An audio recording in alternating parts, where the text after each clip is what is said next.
GCC കൺട്രിയിൽ അവിടുത്തെ government എപ്പോഴും പറയുന്നുണ്ട്, നിങ്ങൾ ഇതുപോലെ ആക്സിഡന്റ് വീഡിയോസോ ഫോട്ടോസോ എടുത്തിട്ട് നിങ്ങൾ പോസ്റ്റ് ചെയ്യല്ല. അങ്ങനെ നിങ്ങൾ പോസ്റ്റ് ചെയ്താൽ ഇതുപോലെ പിക്ചറിൽ നിങ്ങളും വരും.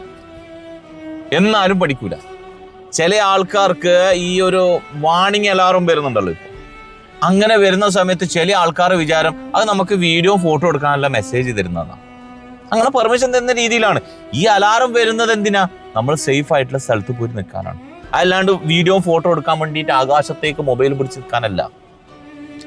ഈ ഓരോ രാജ്യത്തെയും ഗവൺമെന്റ് പറഞ്ഞു, നിങ്ങൾ ഫോട്ടോ എടുക്കരുത്, വീഡിയോ എടുക്കരുത്, ഇങ്ങനത്തെ ഒരു ആക്സിഡന്റും സംഭവിച്ച ഒരു തരത്തിലുള്ള വീഡിയോ ഫോട്ടോ എടുത്ത് നിങ്ങൾ പോസ്റ്റ് ചെയ്ത് റൂമേഴ്സ് ഉണ്ടാക്കരുത്. പിന്നെയും അത് ചെയ്യുന്നു.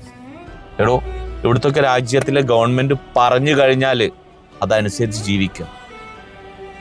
ആകാശത്തിലുള്ള പണി ഇപ്പൊ നടന്നുകൊണ്ടിരിക്കുന്നത് അത് ഇവിടുത്തെ അതോറിറ്റീസ് ചെയ്തോളും. അതിനാരും ഏൽപ്പിച്ചിട്ടില്ല. നിങ്ങൾ ഭൂമിയിലെ കാര്യം നോക്കി ജീവിക്കുക.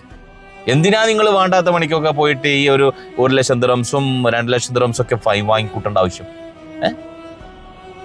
നമ്മൾ കാശുണ്ടാക്കുന്നത് നമ്മളെ കുടുംബത്തിലേക്ക് വേണ്ടിയിട്ടാ. ഇവിടുത്തെ ഗവൺമെന്റിലേക്ക് ഫൈൻ അടക്കാനാണോ? അങ്ങനെ ആഗ്രഹമാണോ നിങ്ങൾക്ക്? എന്തിനാണ് വെറുതെ ഈ മൂലക്കിന്റെ മൗലെടുത്തിട്ട് കാക്കിടാൻ നിൽക്കേണ്ട ആവശ്യം? അത് തുരുമ്പൊടിച്ചായിരിക്കും ചെങ്ങായി, പിന്നെ അത് പോവില്ല. അവരവരെ പണിയെടുക്കും, നിങ്ങളെ പണിയെടുത്തിട്ട് പോ. പറഞ്ഞാലും മനസ്സിലാകുന്നില്ലെങ്കിൽ കൊണ്ടാലെങ്കിലും പഠിക്ക്.